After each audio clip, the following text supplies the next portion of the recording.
Jeez, damn the bad luck, dude. We've tried to do this video 3 different times already. But some might say the 3rd time is the charm. I'm looking at the computer right now to see how I'm sounding, how I'm looking. So far, it looks pretty good. We're going to allow some people to get in here and see how it looks on y'all's end.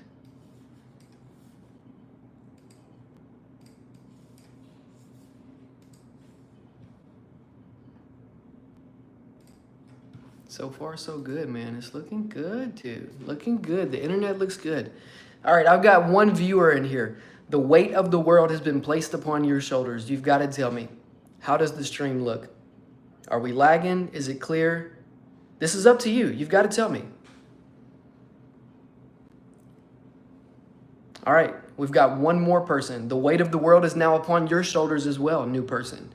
How does the stream look? It's up to you to tell me. I know it's a tall task. I know it's difficult. But this is going to force you to engage. And we need some engagement here. This has been really tough. This is my 3rd time trying to get connected. I've got a lot to say about this fight card. How are we looking, guys and girls? Mine looks pretty good. Still looking good. And I'm connected to a shitty network on my computer, so I'm guessing it's looking good.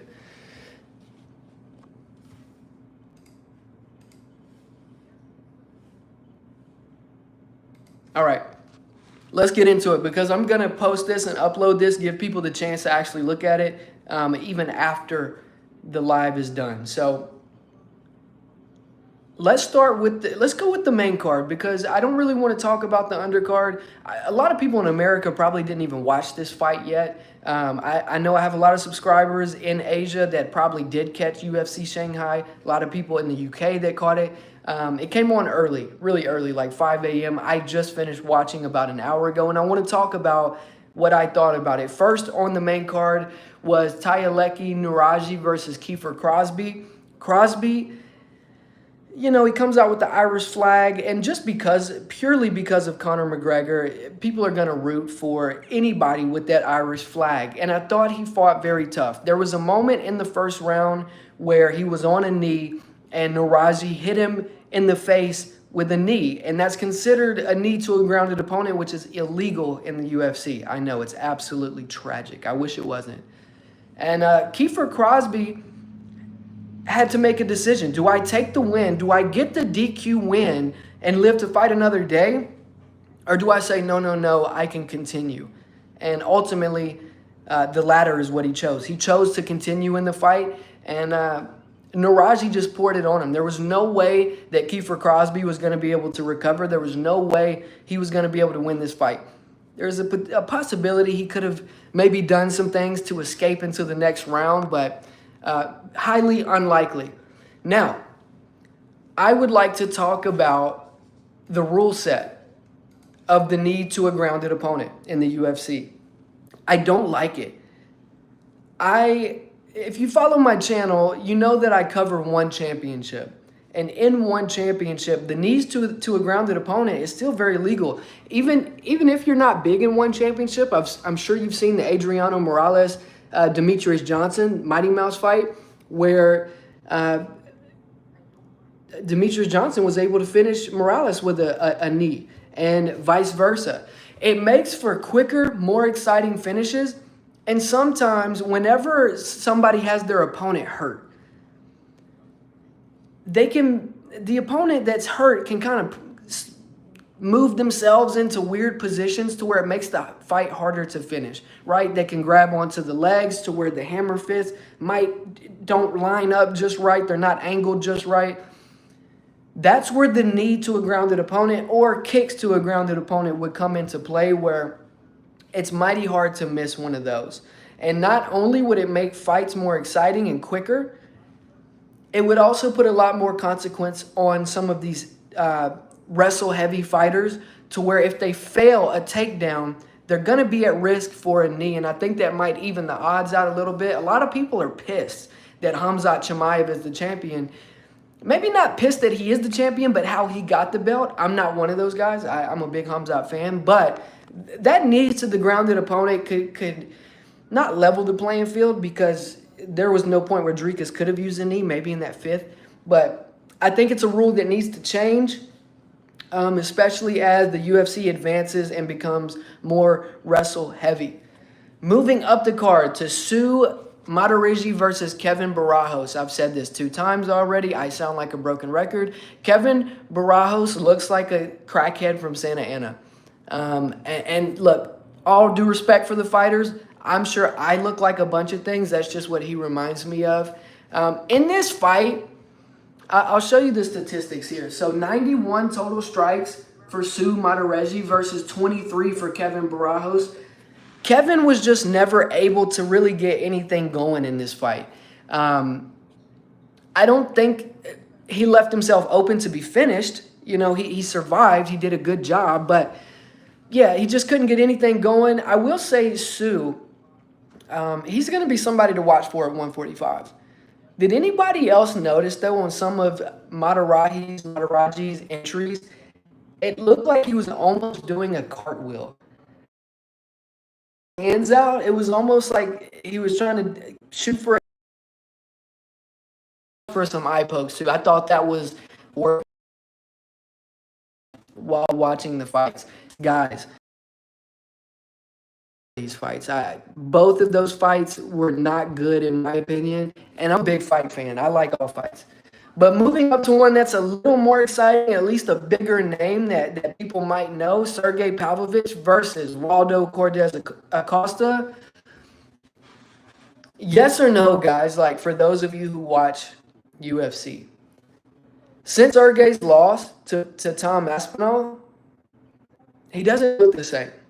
He's still dangerous. He's always going to be dangerous. He's always going to possess that big power, but I mean, before he fought Tom Aspinall, he looked like a guy that was unbeatable, like they had the touch of death in his hands. And now he just doesn't look the same. I thought he won all 3 rounds, but in that same breath, I also thought that this was a very winnable fight for Waldo Cortez Acosta. I thought that he could have made some changes, maybe gotten the striking going a little bit more in some moments. But, you know, Sergey wins the decision. And I forget who he called out. I don't think he called out anybody after the fight. That's a tragedy. Kid VR, what is up, bro? How we doing? Y'all, type down in the chat. Let me know how we're doing. Let me know if you guys watch the fights. I don't want to be talking to a screen. Let's engage a little bit. So, yeah, the Sergey Pavlovich, that's an interesting one. And it goes to show just how messed up the heavyweight division is in the UFC. People talk trash about one championship, but I legitimately believe that there are at least two, potentially 3 guys that could come into the UFC's heavyweight championship today and have some success. Moving up the card to the co-main event, oh boy, Brian Ortega, T-City. I'm not a big fan of people dropping out of fights, especially the day before, 2 days before. I don't like it. But if there was ever a time for a guy to maybe drop out of a fight, it would have been this one. Brian Ortega missed weight by a lot. They fought at a catch weight of like 153, 155 pounds, basically lightweight. And he looked super sucked up, like he looked super unhealthy. You could see it all in his face during the lead up to the fight with the weight cuts. And it showed. It showed. Very poor head movement. Wasn't offensive enough. Didn't do enough whenever the fight did get to the ground. The only thing I will say is he lasted all 5 rounds. Brian Ortega is going to be a guy that can go all 5 if he needs to. And he did in this fight, even though he had a tough weight cut. But Aljamain Sterling got so comfortable in this fight that he was literally throwing very poor shots. I mean, at one time he threw an uppercut that kind of looked like a slap almost, like the way he threw it. Just dropping his hands down. He just could do anything and everything he wanted to Brian Ortega. At one point, he hit Ortega with like 3 or 4 straight jabs. He couldn't miss. And I don't know how good Aljamain Sterling is anymore, right?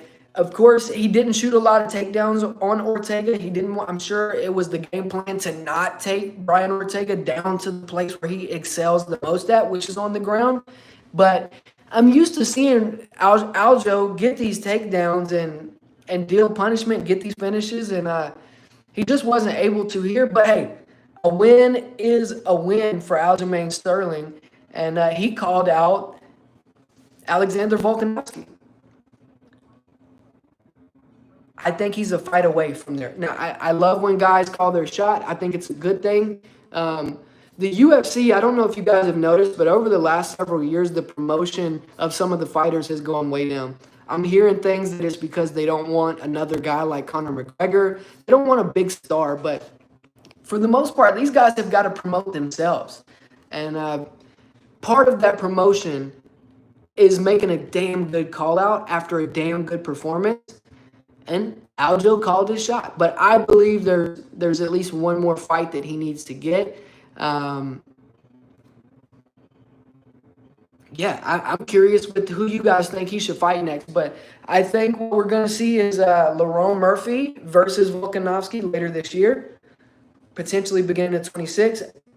But Aljo still needs one fight. This was his first fight of 2025. Another thing is he's getting older, right? I think he's 34, 35 right now. Let's see. How old are you, Aljo?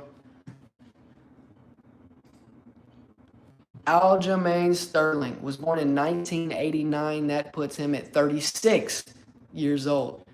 Now, shout out to all the unks out there because a lot of the unks have been putting in work and doing what they need to do to stay at the top of their respective divisions. Aljo is no different. He made a remark about Sean O'Malley probably retiring. And that would be an interesting development because he mentioned that he didn't believe that Sean O'Malley really had that true fighter spirit to where he was going to fight to get back to where he was at as champ.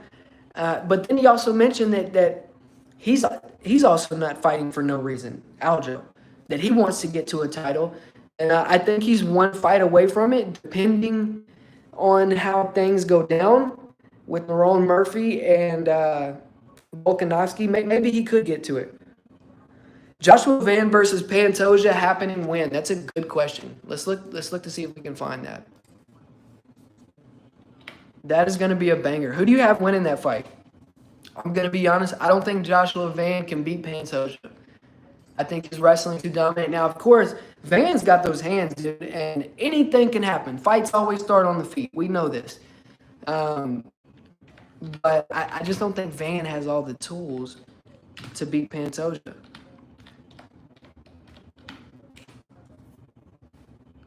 Let's see.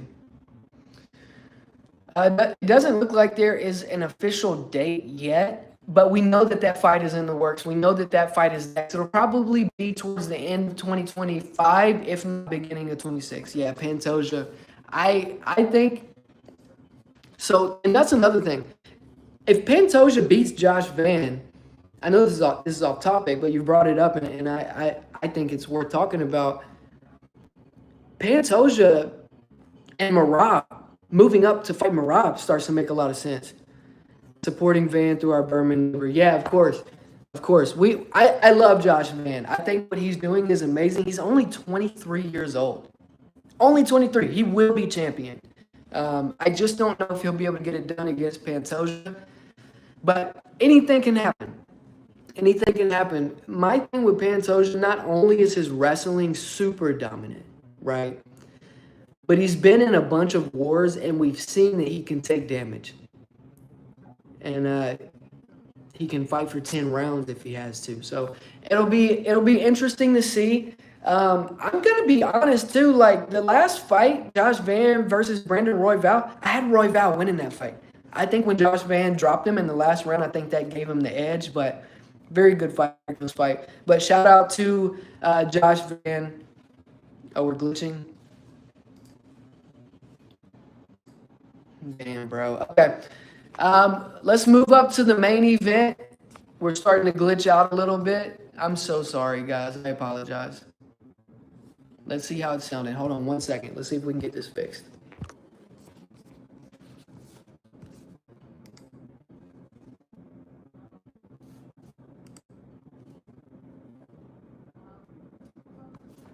Okay, so we can still hear pretty good. The video is glitched, but this is my third time trying to do this, and I want to get this video put out. So just stick with me. As long as the audio is good, I think we'll be all right. Johnny Walker versus Zhang Mingyang.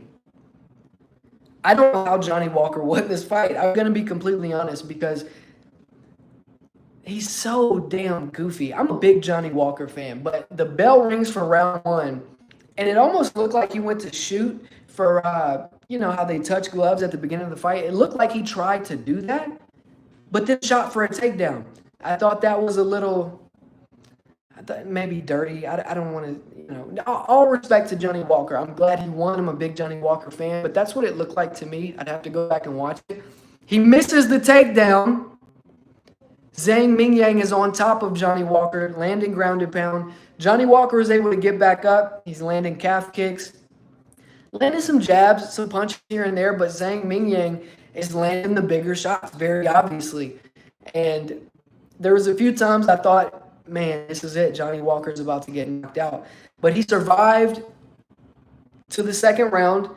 And the leg kicks won Johnny Walker this fight. He threw a kick to the calf, hit the perennial nerve, saw Zhang was hurt, hit it again. Zhang starts falling, and he kicks the calf again, and just landed some brutal ground and pound. Johnny Walker is a guy that can be knocked out, and we've seen it happen a lot of times. But if Johnny Walker gets on top of you and has a chance to land ground and pound, he's going to do it. And he's going to do it really well. And he got Zhang Mingyang out of there. After the fight, Zhang did like that to him, like insinuating, oh, you were running the whole fight. Bro, I'm not going to try to stand in front of a dangerous striker. Like, you've got to get on your bike. You've got to circle around and try to pick your shots. And that's what Johnny Walker did. He did try to mix in the wrestling twice, though. And he said before the fight, I'm not wrestling. I'm going to strike with him. So fair play to Johnny Walker winning this fight. Overall, UFC Shanghai was pretty good. Some of the fights weren't great, but you know what? Any day Johnny Walker wins, that's always a good time for me. Bro, Mingyang, his legs are thick. I saw the same thing. He's got legs like the size of tree trunks. And I think that's what helps him generate so much power. Punching heavyweight, but still it don't match his upper body, kind of right. Yeah, I agree. Zhang Mingyang has a very big lower half. And I'm honestly shocked that Johnny Walker got this win. If they rematched a month from now, I think Zhang Mingyang could win the fight. I think it was a very winnable fight. And I think he let the opportunity slip away from him. But those calf kicks from Johnny Walker, hopefully that's something that he starts implementing into his game moving forward. Okay, we're clear again. We're clear. The stream's clear. Very good. Sorry, I was trying to get to the end, but since the stream is clear, I want to hear from you guys. I mean, was there any fights that stood out on the card? What do you guys think about the heavyweight division? We saw Sergey Pavlovich fight tonight. He didn't look super impressive. We live in a world where Waldo Cortez Acosta is like the number 6th ranked heavyweight. Again, I just think that there's guys in other promotions that if I'm Dana White, I'm trying my hardest to get. I know we just signed the guy from, not the Contender Series. Yeah, Dana White Contender Series. Josh Hockett, he's a heavyweight. We just need some more excitement there. We need some more excitement in heavyweight. But, yeah, overall, whatever card. Heavyweight division is so boring. It's bad, bro. I have a hot take, and we'll kind of wrap up after this. I think Ciryl Gane has a really good chance at beating Tom Aspinall. What do you guys think about that? When we look on paper, we see what Tom has been able to do. I would argue that Ciryl Gane's resume, the people he's beaten, is better than Tom Aspinall. I mean, we can go back to the Sergey Pavlovich fight. That fight hasn't aged well. Sergey doesn't look like the immortal being that he once looked like. I think Ciryl Gane could get it done against Tom Aspinall. As a matter of fact, if I were to place a bet on it, I would say that Cyril Gahn probably does get it done. But then again, Tommy Boy does have a bit of wrestling. Cyril Gahn's been working the hell out of his wrestling. Excuse me. So we'll see what happens there. But yeah, we need some more flair. I mean, we're about this close from Derek Lewis fighting for a title again. Like that's how bad it's getting. So, but guys, that is going to wrap up UFC Fight Night 257, UFC Shanghai. Shout out to all of you all across the world where you are watching from. I'm sorry about the lags. I'm going to try and do better with getting my Wi-Fi more dialed in. I live out in the country, so it's a bit spotty, but we're trying, guys. This is a new YouTube channel. If you haven't yet, hit the subscribe button if you enjoyed this at all. Hit the like button and check out more of my content. I'm going to start putting out more videos for the UFC, for One Championship, and hopefully we can grow this thing together, guys.